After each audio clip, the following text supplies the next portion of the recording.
And I need to tell you something I should have realized 40 years ago.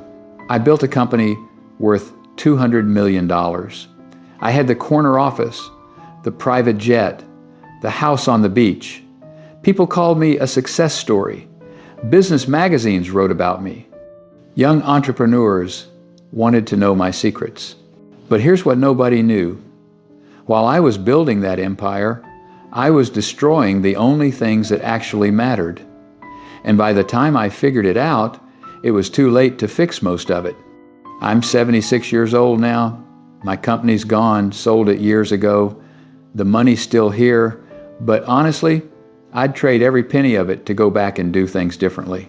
And no matter your age, if you're grinding away, telling yourself just a few more years, I need you to hear this story, because I was you.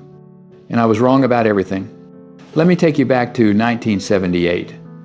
I was 30 years old, newly married to Sarah, and I just started my own business.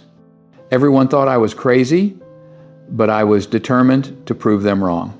The first 5 years were brutal. 80, 90-hour weeks. I missed dinners, birthdays, anniversaries. But Sarah understood, or at least that's what I told myself. She'd say, "It's okay, we're building our future." And I believed her. I genuinely believed that once we made it, everything would be better. We'd have time then. That's the lie I told myself for 20 years. In 1983, our daughter Emma was born. I was in a board meeting when Sarah went into labor. I got there eventually, but I missed the birth. I told myself I'd be there for all the important moments. Except I wasn't. I missed her first steps, her first day of school, her soccer games, her graduation. I have this memory that haunts me. Emma was about 7. She came into my office with a drawing she had made of our family. She was so excited, but I was on a conference call. I held up one finger, just a minute. She stood there for maybe 30 seconds, then walked away. Years later, I found that drawing. She'd written at the bottom, "I love you, Daddy, even though you're always busy." She was 7 years old. By the time I found it, it was too late to fix it. By 1995, we'd made it. The company was worth $50 million. We moved into a mansion. We took a vacation to Hawaii, our first real vacation in 12 years. I thought, see, it was all worth it. But something had shifted. Sarah had built a life without me. She had her friends, her charity work. Emma was 13 and barely spoke to me. I'd become a stranger in my own home.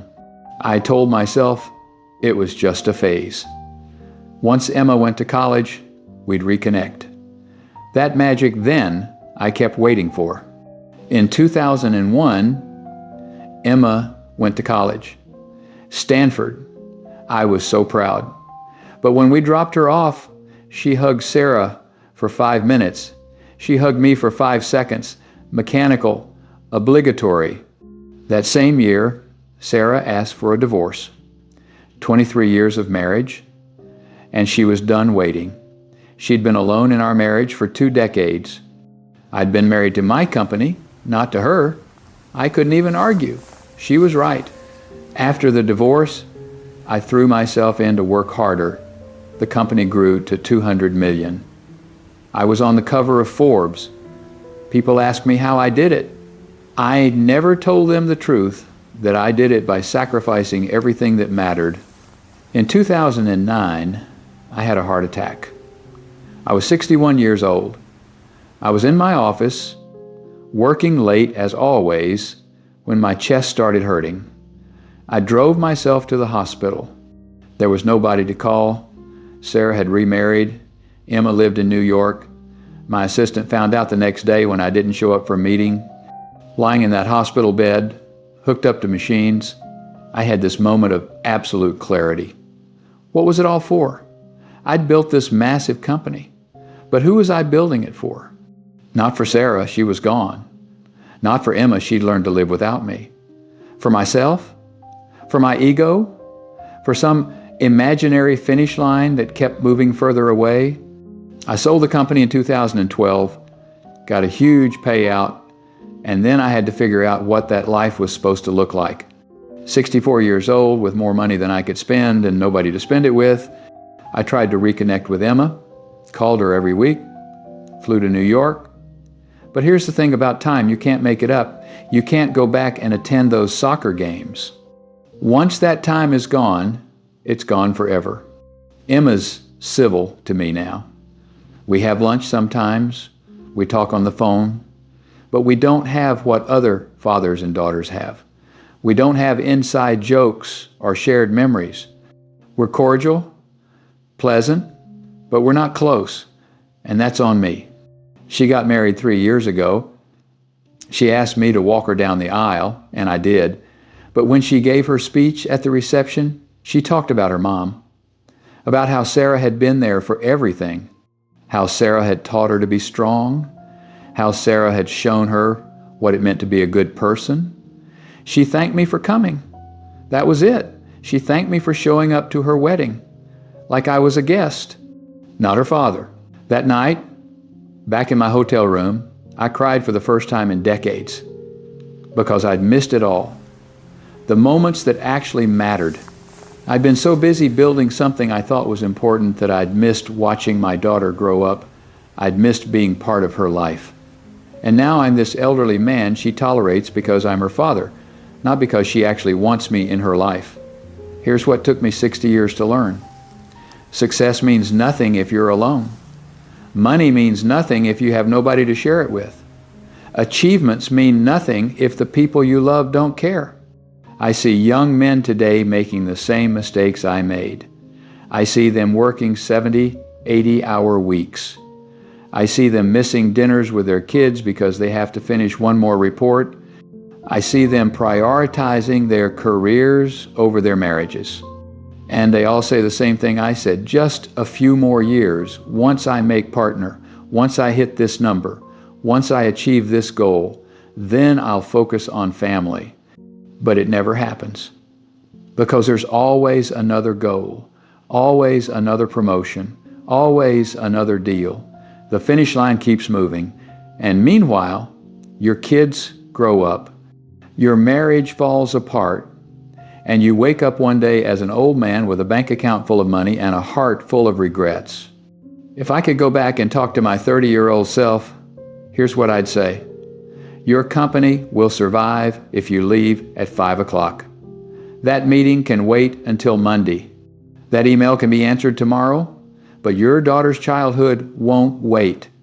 Her soccer game is today, her school play is tonight, and once those moments pass, they're gone forever. Work will always be there. There will always be another deal, another project, another crisis that feels urgent. But your kids won't always be kids. Your wife won't always wait. Your parents won't always be here. The people you love, they're on a timer, and you don't know when that timer runs out. I've got more money than I'll ever need. I've got investments and properties and a retirement fund that could support 10 people for a lifetime. But I traded every single penny for one more day with Emma when she was 7, for one more evening with Sarah before I pushed her away, for the chance to show up and be present instead of always being somewhere else. You know what's funny? Nobody at my company remembers me. I sold it, and they brought in new management, and within 2 years, it was like I'd never existed. The deals I worked so hard on, nobody cares anymore. The achievements I thought were so important, they're footnotes in old business journals that nobody reads. But Emma remembers. She remembers every time I wasn't there, every missed birthday, every broken promise, every time I chose work over her. Those memories, they're permanent. They shaped who she is, they defined our relationship, and I can't undo any of it. I'm 76 years old now. I live alone in a condo by the beach. I've got more time than I know what to do with. I read, I travel, I volunteer, but mostly I think about what could have been. I think about the life I could have had if I just understood that success isn't measured in dollars or deals or square footage.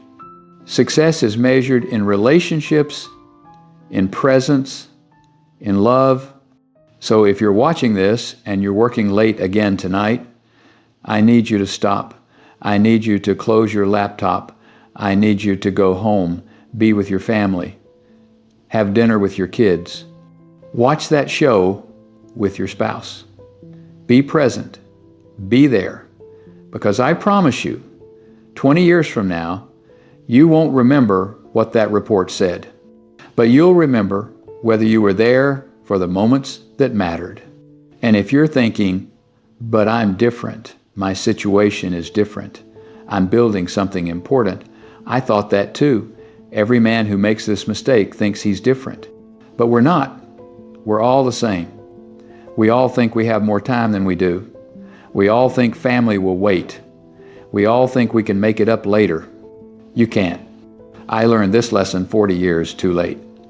Learn it now. Go home. Be present. Choose your family. Because at the end of your life, nobody's going to care about your career accomplishments.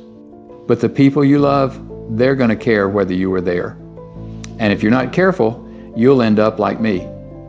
Rich, successful, accomplished, and completely alone. If this story makes you uncomfortable, good. It should. If it makes you want to change something, even better. Don't wait. Don't tell yourself you'll do it tomorrow or next year. Do it today. Do it now, because time doesn't care about your plans. Time just keeps moving. And one day you'll run out of it. Leave a comment and tell me what you're going to do differently. Hit that subscribe button if you want to hear more from someone who learned everything the hard way.